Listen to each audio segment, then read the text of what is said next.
Hola, ¿me escuchas? Fuerte y claro. Hola a todos los que se están conectando. Gracias. Y vamos a partir en un minutito.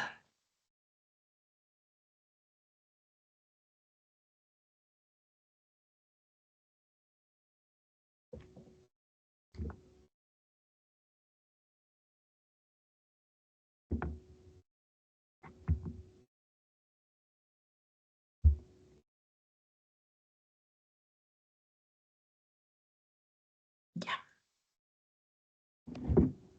Siendo las 4 de la tarde, vamos a comenzar nuestro webinar del segundo ciclo de talleres en línea sobre territorios, geografía y desafíos socioambientales que estamos llevando a cabo en conjunto con el Instituto de Geografía de la Universidad Católica de Chile y que está enmarcado en el área de educación ambiental del Currículum Nacional.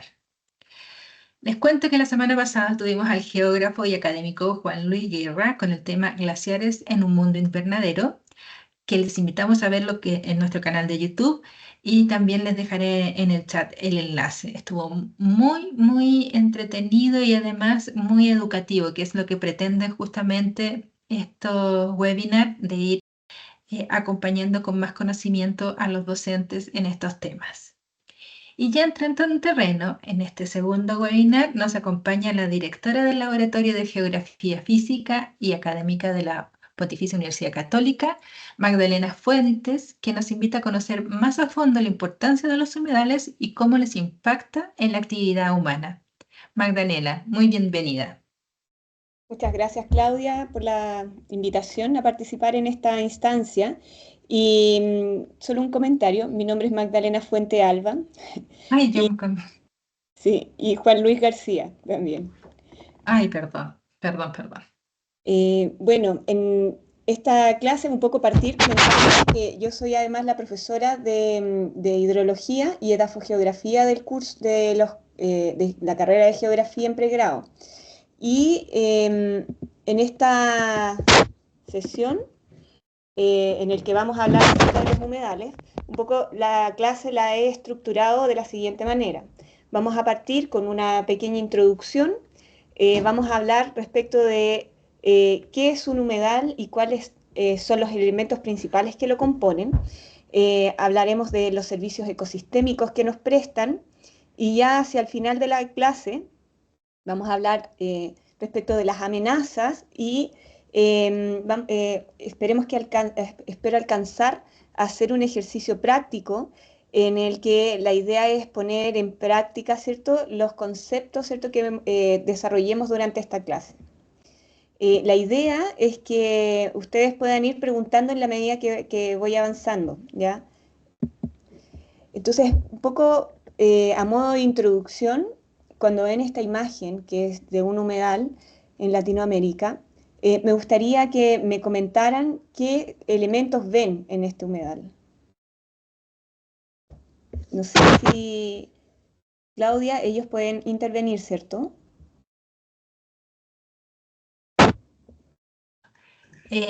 Pueden a través del chat. Ya.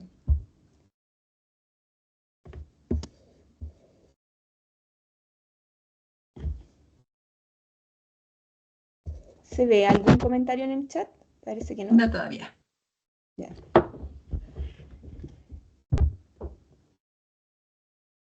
Bueno, si nadie se anima a decir algo, lo primero que salta a la vista son tres elementos principales, ¿cierto? Uno es el agua, que es un eje estructurador. El otro es esto que se ve verde, que es la vegetación. Y Ah, hay alguien que... Yo no veo ninguna imagen. ¿No se está viendo la presentación? no.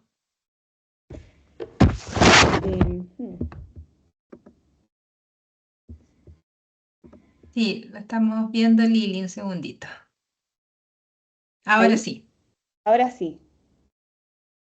Y ahora Muchas sí. gracias. Bueno, ya hice yo el ejercicio que quería que hubiesen hecho ustedes. Lamento que no se haya visto la imagen, pero básicamente son estos tres elementos, ¿cierto? Hay una vegetación que se ve que incluso llega hasta el límite con el agua. Por otra parte, también hay unas manchas negras dentro del agua, que básicamente también es vegetación, son plantas acuáticas, y se ve también estos animales, estas aves que están sobrevolando este sector humedal y que es básicamente, son estas especies, ¿cierto? Estas aves que dependen que se alimentan de este humedal. Con ello, más o menos podemos pensar que los humedales son ecosistemas que están inundados por el agua y que esta condición, ¿cierto?, de estar inundados por el agua hace que sean espacios en los que se permiten procesos libres de oxígeno y que contribuye, por ejemplo, a que tengan bajas tasas de descomposición y en este sentido que acumulen grandes tasas de materia orgánica, pero también que sean espacios que generan, por ejemplo, metano, ¿cierto? Además, las especies que habitan en estos lugares son altamente especializadas a la vida en ambientes, ¿cierto? Que están continuamente o casi continuamente inundados por el agua. Entonces, tanto los animales como la vegetación que habita en estos lugares se han desarrollado, se han adaptado, ¿cierto?, por miles a millones de años a vivir en situaciones en las que el agua es un eje estructurador. Con ello también podemos pensar en el humedal como un ecosistema, ¿cierto?, ya que tiene elementos bióticos y abióticos. Entre los abióticos contamos el tipo de suelo, que es un suelo húmedo, ¿cierto?, el agua en sí y la atmósfera, que está en contacto permanente. Y bióticos, ¿cierto? Hablamos de la vegetación, de los peces, de los insectos, de las aves, por supuesto, que habitan en estos espacios. Y es un ecosistema básicamente porque hay una transferencia de materiales entre este mundo biótico y el mundo abiótico, que hace, ¿cierto?, que esta transferencia es al interior de ellos, entre estos componentes, ¿cierto?, y que hace incluso que, por ejemplo, exista un ciclaje de nutrientes. Entonces, este tipo de ecosistemas pueden ser lóticos, y ahí hablamos de ecosistemas en que el movimiento del agua es más bien lento, ¿cierto? Hay un movimiento de agua, pero este es más bien lento, ¿cierto? Y en este caso hablamos de ríos, de arroyos, de manantiales. En general, los humedales son espacios de poca profundidad. Y hablamos de humedales lénticos cuando el agua está estancada. Entonces, en este caso, los ejemplos son lagos, lagunas y pantanos. La Convención Ramsar, que es una convención, ¿cierto?, que integra 168 países y que se llama Ramsar en honor a la ciudad donde se firmó el primer tratado, es una ciudad iraní, donde se firmó el primer tratado en los años 70, define los humedales como extensiones de marismas, de pantanos, de turbera, en general toda superficie cubierta de agua que puede ser natural o inducida por el hombre y que puede estar cubierta de agua permanentemente o por algún espacio de tiempo, por ejemplo, durante la estación húmeda. Estas aguas también pueden estar en movimiento, es decir, ser corrientes, ¿cierto?, tener una entrada y una salida, estar asociada a los ríos, por ejemplo, y puede tener distintos grados de salinidad. Puede ser dulce o salada, dependiendo del régimen de alimentación. Pero en general, una condición de los humedales es que tienen en general una baja profundidad. Entonces, la Convención Ramsar adoptó una clasificación de los 42 tipos de humedales que existen en el mundo, y esta es agruparlos en 3 categorías: humedales marinos y costeros, humedales continentales y humedales artificiales. Y aquí ustedes pueden ver un mapa de la distribución de los humedales y básicamente, como se puede ver, estos tienen una amplia distribución global y van desde ambientes como tundra, ¿cierto?, ambientes como tundra, como la tundra, hasta los trópicos. Y sin embargo, Los tipos de humedales más frecuentes son los lagos naturales y las turberas, ¿ya? Asimismo, los continentes que tienen un mayor número de humedales son Asia, con un 31%, y América del Norte, con un 27%. Entre los entre los humedales más grandes del mundo, al menos 3 están en Latinoamérica. Estos son, y ahora vamos a comentar un poco, vamos a hablar un poco de ellos. El primero es el Gran Pantanal, que cubre países Brasil, Bolivia y Paraguay. Tiene una extensión de 340 kilómetros cuadrados y alberga una gran biodiversidad. Se han identificado 4.700 especies entre plantas y animales. Entre esos tienen una gran densidad de cocodrilos, un ejemplo son los caimanes, ¿cierto? En los que se ha estimado una población de 10 millones de individuos. Estos caimanes son alimento para los jaguares, y esta es otra condición de los humedales. Los jaguares son los felinos más grandes de Latinoamérica, y el Pantanal, este humedal, tiene una gran población de jaguares también, que está asociado precisamente a que hay una importante fuente de alimentos, porque los jaguares cazan caimanes. Entonces aquí también hay un tema importante, una condición importante de los humedales, y que ellos tienen una cadena trófica, ¿cierto?, en el que estos materiales del ecosistema, ¿cierto?, van circulando de nivel en nivel. Aquí hay una imagen del caimán y otra del jaguar. También comentarles que en el Pantanal también habita una especie de loro que se llama guacamayo azul, que es el más grande que existe en el mundo. Otro humedal, que también está en Brasil, por cierto, es el Río Negro, que tiene 120.000 kilómetros cuadrados. Esto es más grande que la ciudad de Santiago, como para que se hagan una idea. Y también concentra una alta biodiversidad, entre los que destaca este pez, que es un bagre, la piraiba, y que, como pueden ver, es del tamaño de una persona, o sea, mide entre 1,5 metros y 2 metros, ¿ya? Asimismo, también hay nutrias de río, está el delfín rojo, que es el que está en la foto, y el manatí, entre otras especies. La importancia de este humedal, adicional a la pool de biodiversidad que tiene, es que precipita mucho durante todo el año. Entonces es una gran reserva de agua dulce, y que sirve de agua para consumo, ¿cierto?, a las comunidades indígenas y a los municipios que están en torno a este humedal. Además de eso, este río sirve como red vial, ¿cierto?, que permite a los pobladores ir de una ciudad a otra a través del río. Entonces acá no se mueven tanto por calles y carreteras, sino que el eje estructurador es este río. Y finalmente, en esta imagen, este humedal, ¿cierto?, el que se llama Esteros del Iberá, que está en Argentina, en Corrientes, y es el humedal con el que partimos la clase.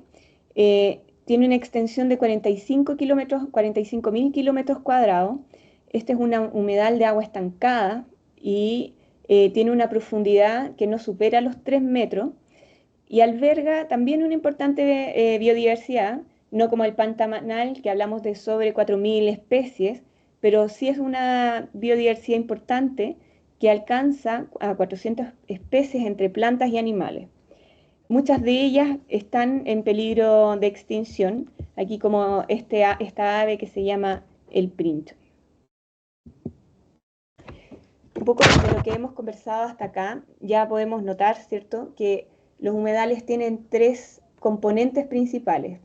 Uno es el agua, que es este eje estructurador, ¿cierto?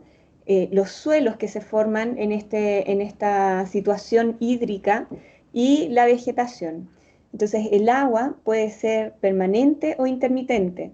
Pensando en este mapa, de cobertura de los humedales.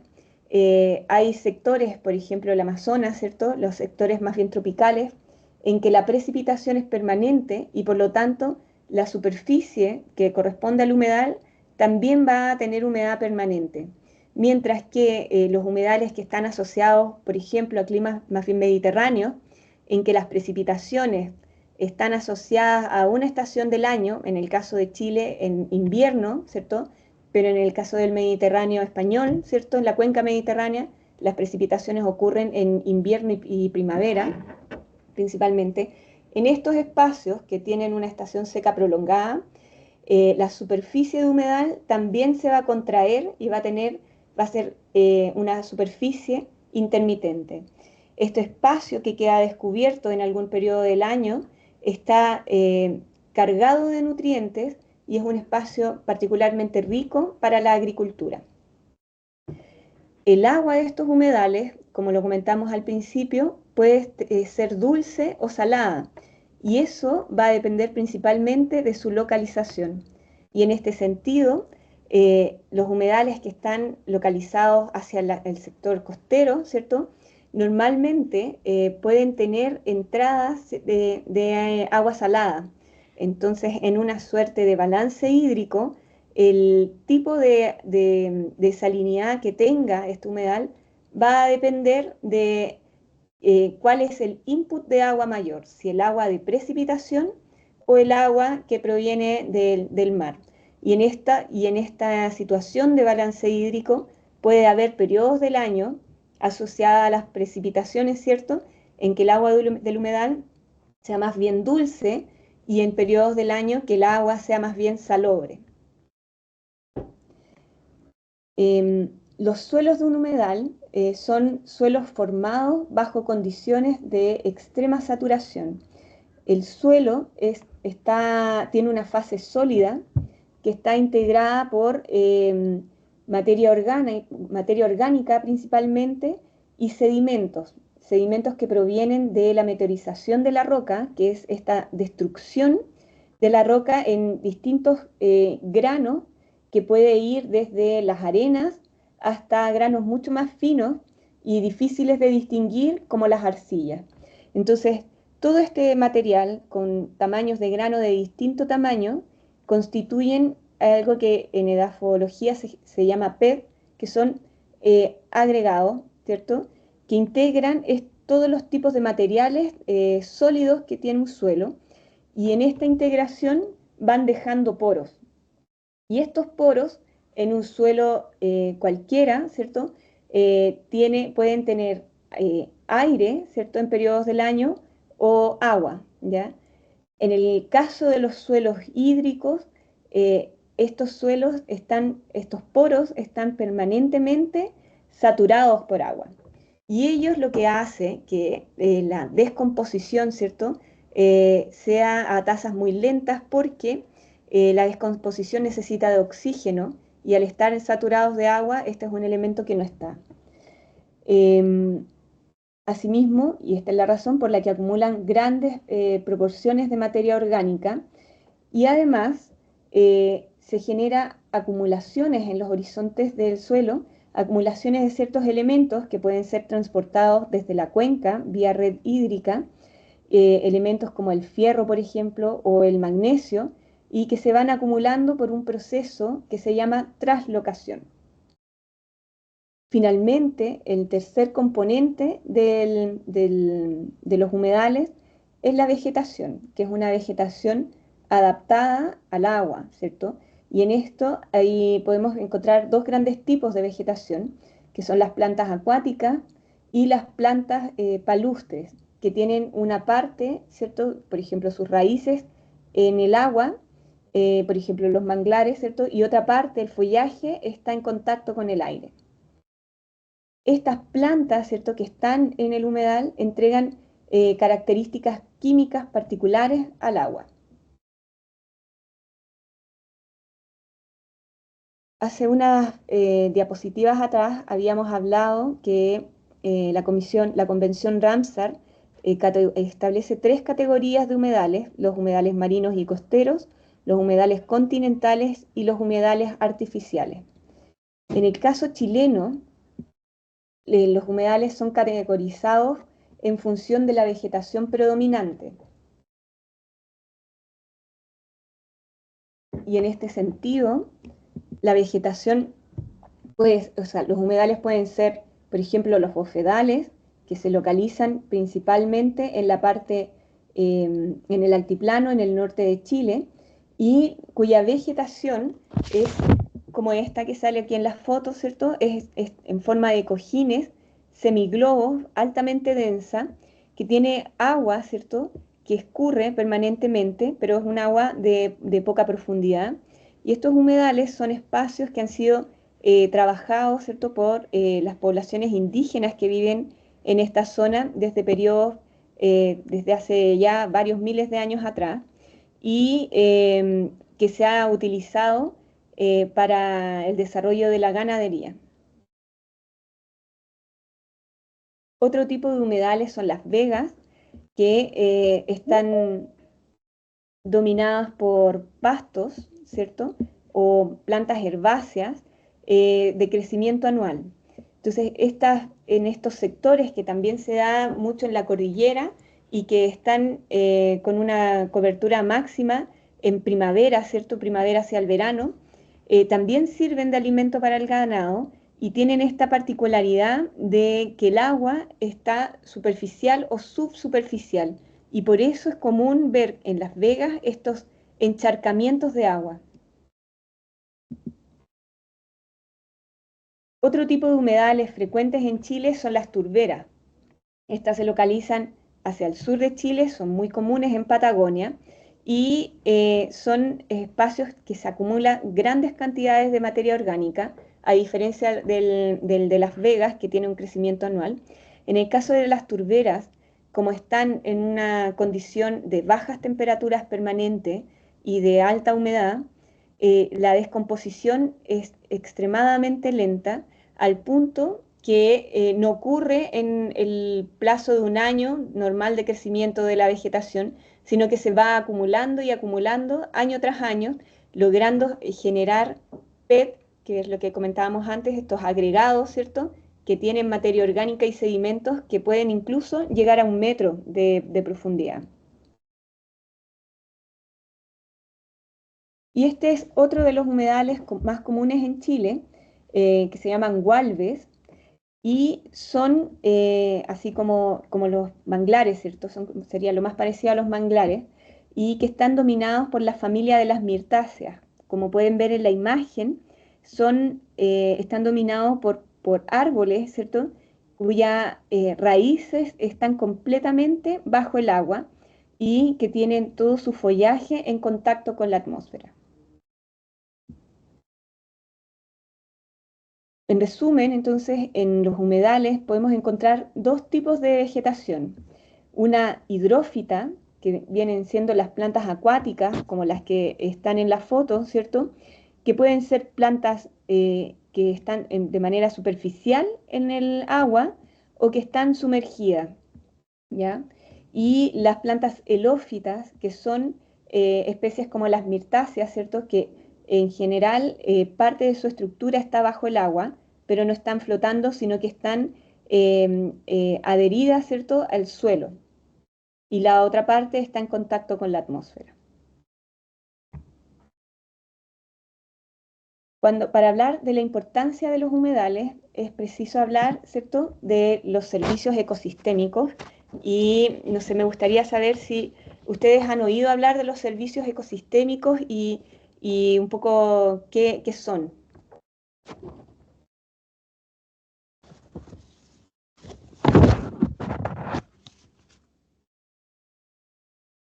Si desean participar, también pueden levantar la mano y les podemos habilitar también el micrófono.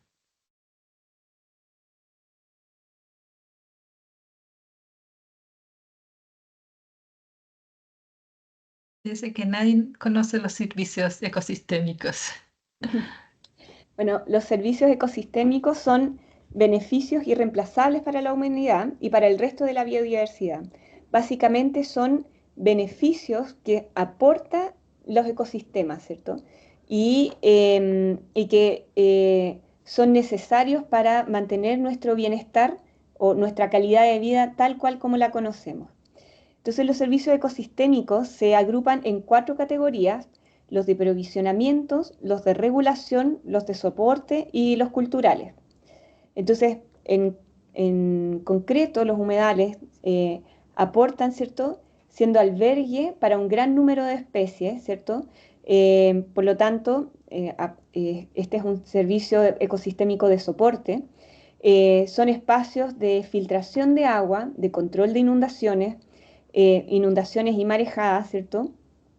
Regulan el clima en sí por esta condición de almacenar materia orgánica, son reservorios de carbono y son provisión, ¿cierto?, de alimentos y de recursos para el desarrollo de actividades humanas, y también tienen un gran impacto cultural.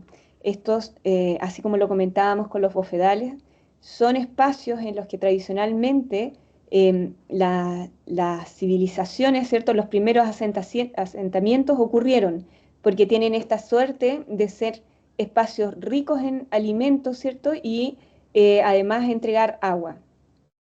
Y por supuesto también son hoy en día un lugar de esparcimiento. Para ejemplificar un poco el rol de los servicios ecosistémicos, les puse el humedal del río Huasco. El humedal del río Huasco está en la costa del desierto de Atacama, que es el desierto más árido del mundo, y en este contexto de desierto extremo, ¿cierto?, de sequedad extrema, tenemos este pool de biodiversidad que concentra una gran cantidad de agua. Entonces, sobre todo para la zona, ¿cierto?, es un espacio tremendamente importante. Entonces, los servicios y aquí en esta imagen lo que se ve es un transecto que va desde la costa hacia el interior del humedal. Entonces, dentro de los servicios ecosistémicos que aporta este humedal está la remoción de nutrientes, la estabilización de la línea de costa. Este sector que es de arenas, ¿cierto?, está compuesto principalmente por arenas, permite la filtración de aguas lluvias, ¿cierto?, una filtración rápida de aguas lluvias. Asimismo, es un espacio, un hábitat para aves, reptiles, zooplancton, peces. De hecho, en esta imagen aquí ustedes pueden ver el gran número de animales, ¿cierto?, y especies vegetales que concentra este humedal, y las aves incluso nidifican en estos espacios verdes, ¿cierto?, que también les sirve de albergue y para alimentación. Y por supuesto también hay una agricultura ya desde hace varios siglos que opera en función de, ¿cierto?, de este humedal. Si ustedes quieren más información de este lugar, la pueden conseguir en el link que les he dejado acá abajo. Entonces, siguiendo con los servicios ecosistémicos que prestan los humedales, cuando hablamos de que ayuda, ¿cierto?, al ciclaje de nutrientes, nos referimos precisamente a esto. Resulta que hay ciertos nutrientes, ¿cierto?, hay ciertos elementos químicos que están en la atmósfera, por ejemplo el carbono o el nitrógeno.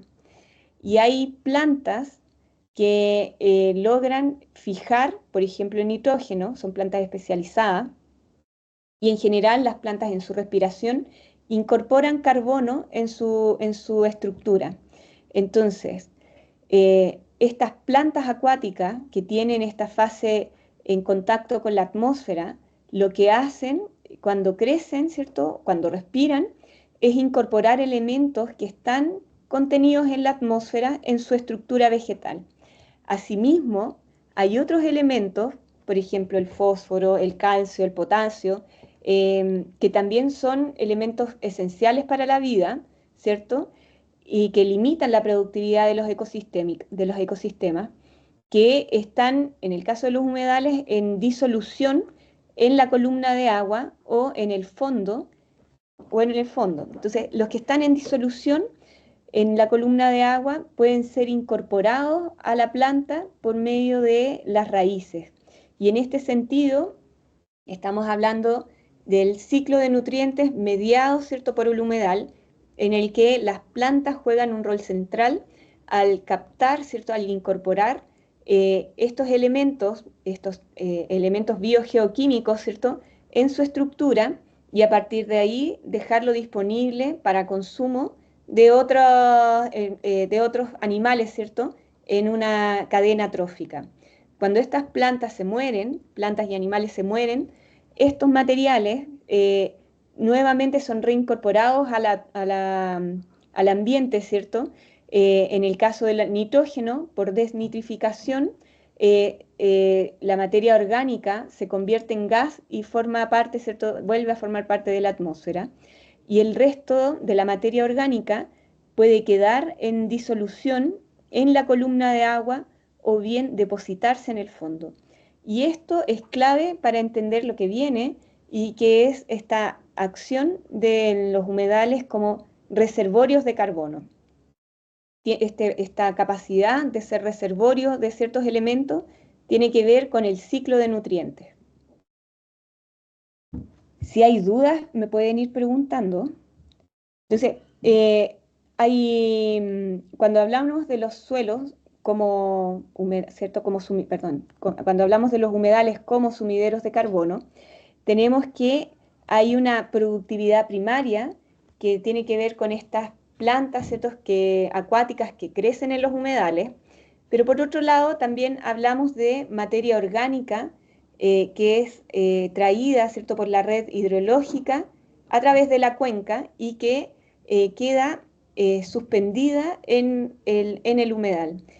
Cuando esta materia orgánica, que es en un 50% carbono, ¿cierto?, es mayor a la descomposición, entonces hablamos que este humedal es un sumidero de carbono, porque la materia orgánica que está entrando, que vale decir el carbono que está almacenando, ¿cierto?, en la columna de agua y depositada en el fondo y en la estructura vegetal, es mayor que la que el sistema puede descomponer, es decir, reincorporar a la atmósfera. Por supuesto que no todos los humedales tienen la misma calidad, ¿cierto?, en términos de ser sumideros de carbono, y los que son estrellas, los que acumulan más materia orgánica, son las turberas y los manglares, precisamente por esta condición de anoxia que hace que la descomposición sea a tasas extremadamente lentas. En cuanto a la purificación del agua, a medida que el agua fluye hacia los humedales, las plantas van reduciendo, ¿cierto?, la velocidad del flujo, por lo que estos sedimentos que están en suspensión en el agua, en los ríos, se ven obligados a depositarse, el agua se ve obligado a abandonarlos. Y en su paso, ¿cierto?, va a transitar como agua limpia. Entonces, en el ejemplo, en la figura que vemos que hay un río, ¿cierto?, que está drenando sus aguas hacia el humedal. Este río lava la cuenca y en este ejercicio de lavado de la cuenca va a ir transportando todos los materiales por donde pasa, ¿cierto? En este sentido, si aquí, por ejemplo, hubiera agricultura y hubiesen puesto fertilizante recién, estos fertilizantes habrían sido transferidos por el río, ¿cierto? Asimismo con los sedimentos, con materia orgánica, etcétera. Entonces el río va, como muestra la figura, más bien oscuro porque tiene una importante carga de sedimentos, pero cuando entra al humedal cambia la pendiente y además se encuentra con la vegetación que sirve de obstáculo. Y en este accionar, ¿cierto?, se ve obligada a depositar porque hay una disminución de la energía de avance del río. Y cuando sale como agua limpia. Los humedales, ¿cierto?, ofrecen un gran servicio ecosistémico al ser un albergue de un gran número de especies, ¿cierto? Particularmente para las aves migratorias, es un lugar de tránsito que les permite alimentarse, ¿cierto? Y recuperar fuerzas para poder continuar su trayectoria. Los humedales se destacan precisamente por albergar un gran número de especies. En cuanto a las amenazas de los humedales, Magdalena, ¿sí? tenemos una consulta de Oriana Jiménez Vergara que dice, ¿por eso se purifica el agua en los humedales entonces? ¿Porque por la vegetación que presentan y por el tipo de suelo también? Principalmente es por la vegetación y por la pendiente. La vegetación filtra y bueno, también dependiendo del material por donde pase, por ejemplo, en el caso em, la vegetación tiende a filtrar, actuar como filtros de materiales. Por eso purifica el agua. Y el cambio de pendiente lo que hace es que los sedimentos en suspensión se vean obligados a decantar. Bueno, entre las amenazas de los humedales las podemos agrupar en dos tipos principales. Una tiene que ver con el cambio global, ¿cierto? En concreto el cambio climático, en el que, por ejemplo, el aumento de la temperatura va a generar un cambio, ¿cierto? En las propiedades físicas de los lagos, perdón, de los humedales, que genera también un efecto en cascada sobre la productividad y el resto de las especies que habitan en torno a él. Em, por otra parte, también un aumento en el nivel del mar, que se espera, por ejemplo, en apenas 2 centímetros, puede tener un gran impacto en su desplazamiento horizontal. Hay que pensar que los humedales costeros, ¿cierto? Tienen una baja pendiente y están cercanos a la línea de costa, ¿cierto?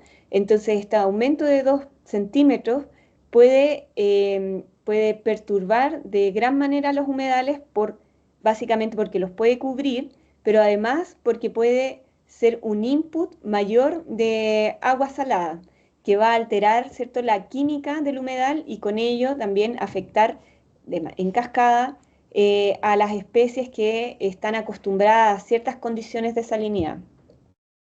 Por otra parte, las actividades humanas son la otra principal fuente, ¿cierto?, de amenaza a los humedales, y en este sentido hablamos de principalmente las urbanizaciones, del crecimiento de las ciudades, de la agricultura, de la contaminación, que tiene que ver con pérdidas desde los sistemas agrícolas de fertilizantes, pero también de los aportes por aguas servidas, por ejemplo, hacia los humedales, y también por la invasión de especies que entran a competir en un espacio.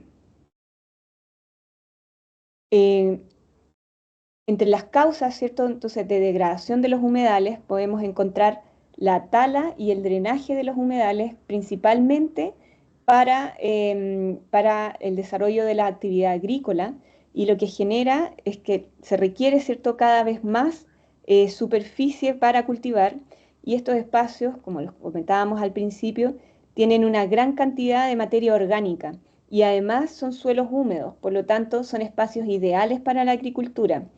Eh, y además, precisamente para también la agricultura, ¿cierto? Se han generado diques y drenajes para movilizar el agua de los humedales hacia sistemas agrícolas.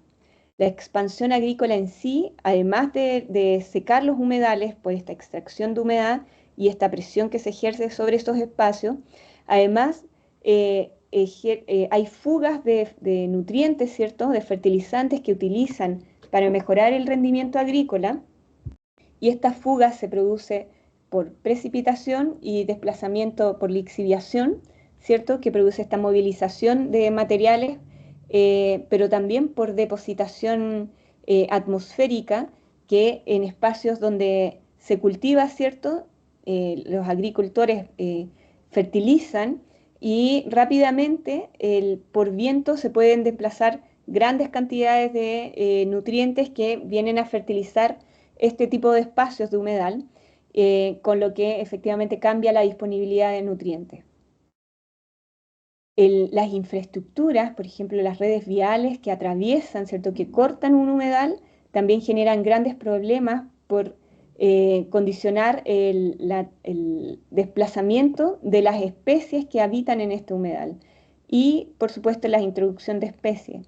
En este caso les he dejado el caracol manzano, que es un caracol que está afectando fuertemente al humedal de Conchalí en la cuarta región. Y el problema que tiene la introducción de especies es que llegan a un espacio que a competir por los alimentos con otra especie y que no tiene, o sea, esta especie introducida no tienen depredador, mientras que las especies locales sí lo tienen. Entonces, estas especies locales pasan por un cuello de botella, porque por una parte tienen menos alimentos disponibles y por otra parte están siendo consumidas por un depredador.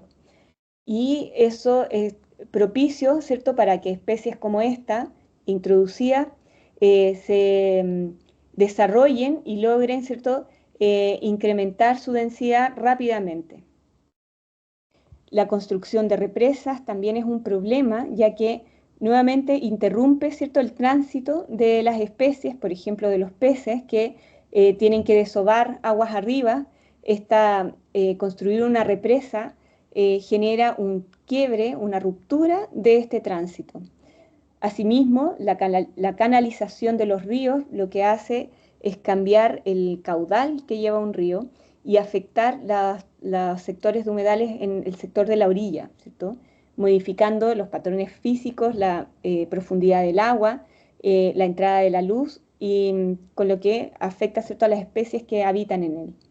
Y finalmente, la contaminación, tanto de los sistemas agrícolas como en las urbanizaciones, pero también de personas que en su tránsito por estos espacios simplemente tiran basura.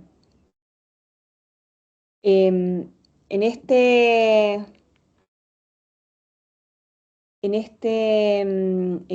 paper,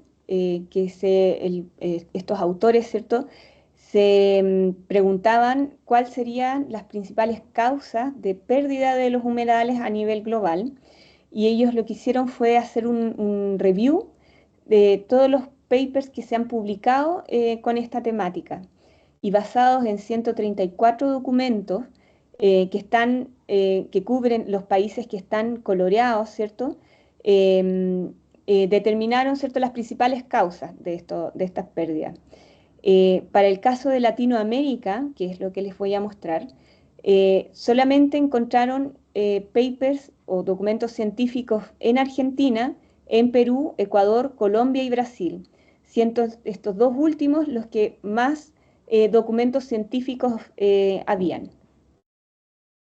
Los autores dan cuenta que para Latinoamérica son las aguas domiciliares, la ganadería, las urbanizaciones y la agricultura los elementos más importantes a la hora de hablar de destrucción de los humedales o de pérdida de los humedales.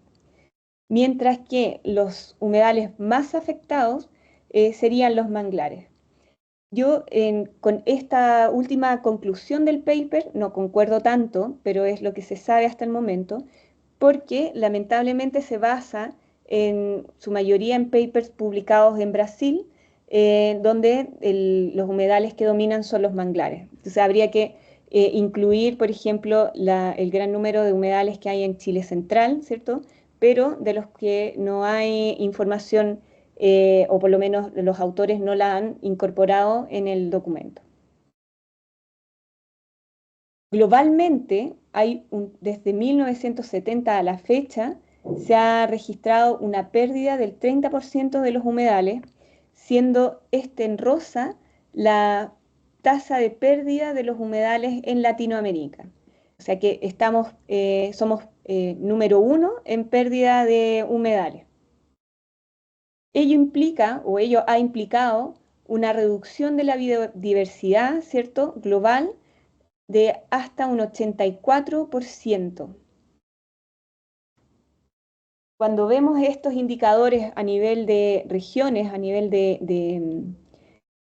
notamos que América del Sur y África son los continentes que más especies de agua dulce han perdido y que siguen perdiendo, ¿cierto? Se ve por esta pendiente de la curva que es mucho más pronunciada que, por ejemplo, en el hemisferio norte con América y Asia.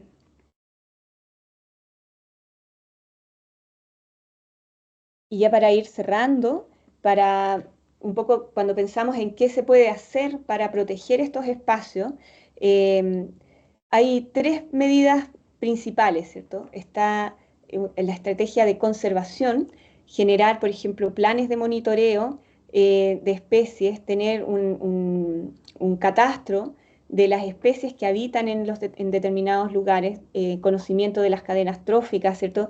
Y de cuáles son las especies claves de cada ecosistema. Asimismo, generar áreas protegidas y, en base a toda esta información, hacer una restauración ecológica. Asimismo, por cierto, es requerido que hayan políticas o un marco legislativo que proteja los humedales, por ejemplo, la Convención Ramsar a nivel internacional, y a nivel nacional también tenemos la Ley de Humedales que protege a los humedales urbanos, ¿ya? Finalmente, lo que es clave es la participación ciudadana. Es tremendamente importante concientizar e involucrar a la población local en la importancia de los humedales, ¿cierto? Los servicios ecosistémicos que prestan y de qué manera se puede trabajar con estos servicios ecosistémicos sin afectar la permanencia del humedal. En este caso, por ejemplo, uno, por ejemplo, puede practicar la agricultura, ¿cierto? Y drenar el agua del humedal, pero siempre teniendo en cuenta el caudal ecológico, ¿cierto? Y no sacar agua o hacer un crecimiento de la actividad agrícola por sobre la entrada de agua por precipitaciones.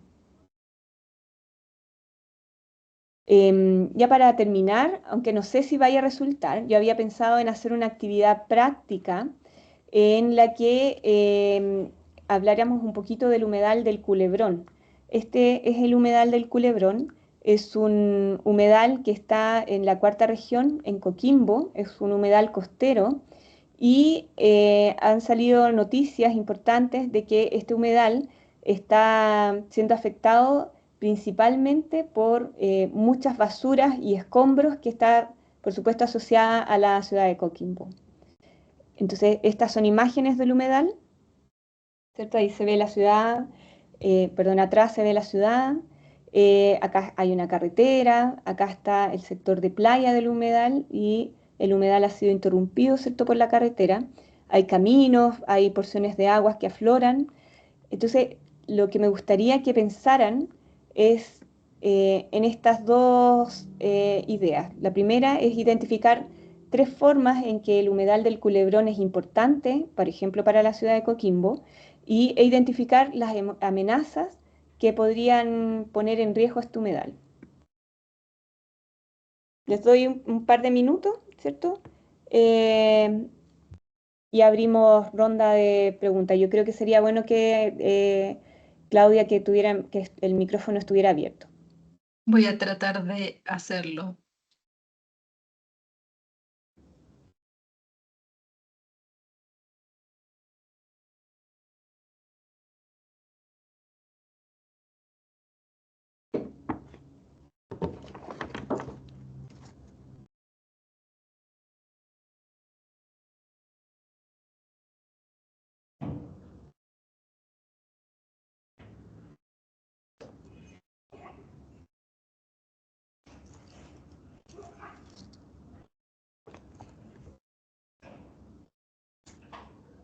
Listo. Quien quiera puede activar su micrófono desde ahora. Gracias, Claudia.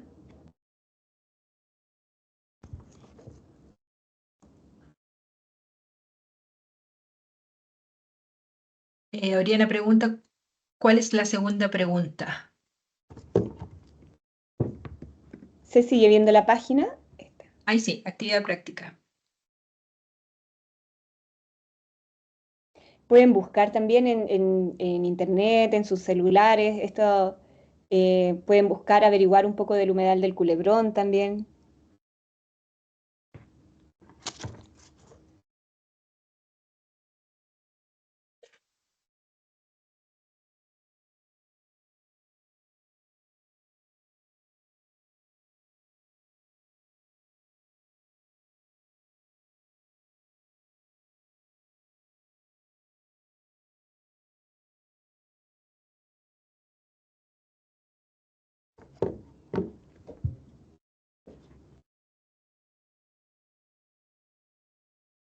Yo creo que ya podemos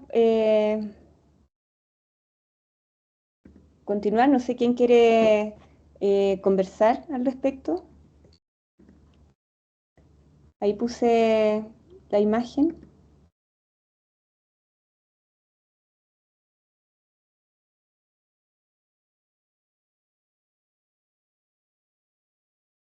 Jorge, Marta, Daniela, Oriana. Están escribiendo Lili y Jorge, si desean pueden utilizar sus micrófonos.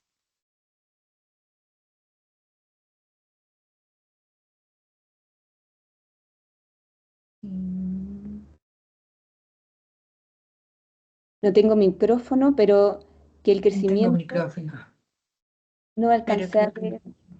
¿Puedes leerla en voz alta, porfa? Claro, no tengo micrófono, pero creo que el crecimiento urbano desmedido y la sobrepoblación de la ciudad han afectado enormemente la protección del humedal. Sí. ¿Y la Lili qué dijo? Yo, Magda, Ahí hola. está. Oye, yo Hola. quería hacer una pregunta, pero que se puede asociar con otros humedales, porque este me recordó el humedal de los Molles, que está súper intervenido y que de hecho está construido. Pregunto así desde, porque tú eres la experta, em, ¿cuál es la posibilidad de que el humedal trate de, o se pueda volver a, no su estado inicial, pero sí a minorar los impactos o las transformaciones que se dan, sobre todo por este tipo de construcciones asociadas, sobre todo en las líneas de costa o en las zonas lacustres? El marco legal, ¿cómo va ahí? Como bien amplia la pregunta, pero no sé si se entiende. En general, yo creo que se pueden recuperar los humedales, a menos, o sea, tendría que estar completamente urbanizado para que esto no pudiera ser. Y en general lo que hay que hacer es hacer primero un estudio, un levantamiento de cuáles son las especies claves, por ejemplo, vegetales, animales que están presentes en este tipo de ambientes y lograr generar o sentar las bases, ¿cierto? Ambientales para que estas especies, ¿cierto?, puedan desarrollarse quizás en un espacio un poco más acotado, eh, pero con ello, ¿cierto?, se podría recuperar los humedales. Lo que decía, no me acuerdo quién había comentado, pero que no tenía micrófono, él dijo algo súper cierto, el crecimiento de la ciudad, Mm, pero es como el crecimiento desmedido, porque si claro, vemos en la imagen, esta ciudad está creciendo a favor del humedal, o sea, hacia la costa. Y esta situación ha pasado en varias partes del país, como son sí. espacios normalmente de dunas o espacios, no sé, llenos de mosquitos. La gente piensa que no tienen gran valor, pero que sí lo Mm, tienen en realidad. Entonces, ocupan estos espacios porque la línea de costa es súper apetecida, es claro, primera línea. Entonces, claro. yo creo que lograr establecer límites, ¿cierto?, a estos espacios para que el uso de suelo sea propiamente de humedal, o sea, que no haya posibilidades de hacer construcciones en él, es una forma clave de protegerlo. Pero también, y que es lo que ha estado pasando con este humedal en concreto, como está en contacto con la población local, pero además con un gran pool de turistas que con Sí, frecuencia va durante todo el año, el tema de concientizar a la población o incluso pasar multas a quienes tienen basura, eso también sería un gran tema, una gran solución. ya. Pero la solución sería en dejarlo como un espacio de conservación total, ¿o no? Sí, yo diría que sí, un espacio de Perfecto. conservación. Mm. Gracias, Magdalena. Bueno, yo Magdalena, pensaba que alguien iba a hablar de las marejadas, de que cada vez en este contexto de cambio climático, de cambio mm, global, cada vez son más frecuentes. Y lo que este humedal hace, ¿cierto? Es prevenir, ¿cierto? O mejor dicho, reducir la energía con que una marejada puede entrar, ¿cierto? O sea, de alguna manera protege a la ciudad de Coquimbo, producto de que para poder llegar hasta la ciudad hay que penetrar, ¿cierto? Las dunas, todo este espacio hasta llegar allá. Y eso es mucha energía que el oleaje va perdiendo en la medida que entra. ¿Ya? Bueno, básicamente esa era la clase que les tenía preparada. No sé si... Te quería comentar un par de cositas. Jorge Evia volvió a escribir y dice, conozco personalmente el humedal del Culebrón y me consta lo anteriormente dicho. De hecho, un puente de la carretera norte-sur pasa encima del humedal. Y Oriana nos señala que también cree que la urbanización y el turismo sin una educación ambiental que promueva el respeto hacia los ecosistemas es también una amenaza. Sí,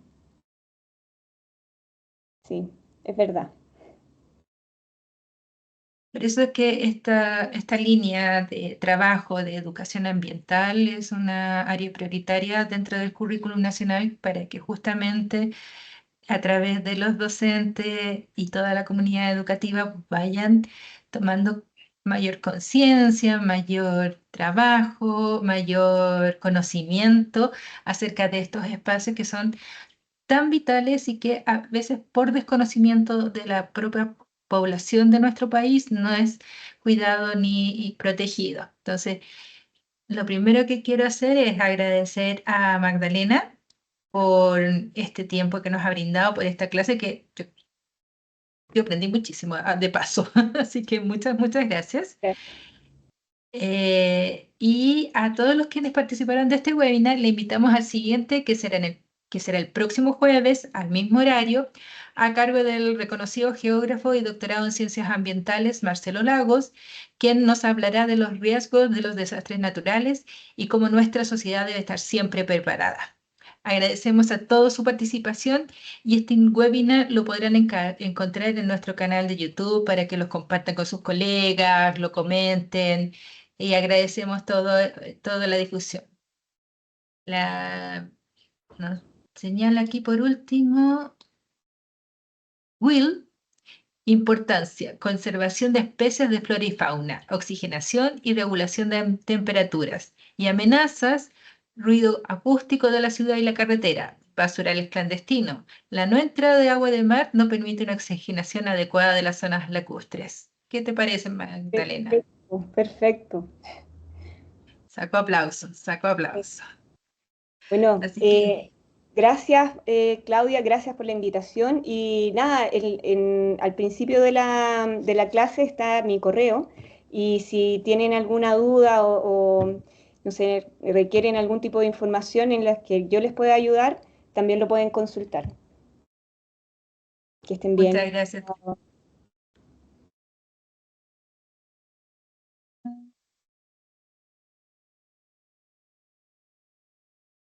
Muchas gracias, te dice.